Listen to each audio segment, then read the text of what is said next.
Hello and welcome to this video tutorial on the Y series interactive LED from TouchIT Technologies. In this session we're going to look at how we can change the volume on the unit and also how we can change the brightness, and there's a couple of ways of doing each of these. By far the easiest is to use the onboard Android and our swipe menu, which is accessible from the bottom of the screen. If I then tap on the volume icon, I can then use the slider to adjust my volume. That's exactly the same as using the front control buttons, which are found down here, or also with the remote control.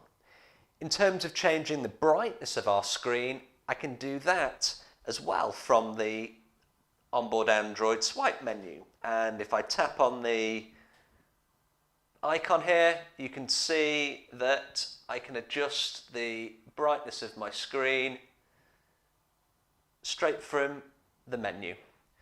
So volume and brightness can both be adjusted either using the front control buttons, the remote control, most easily and most accessible from the onboard Android swipe menu. Thanks for watching.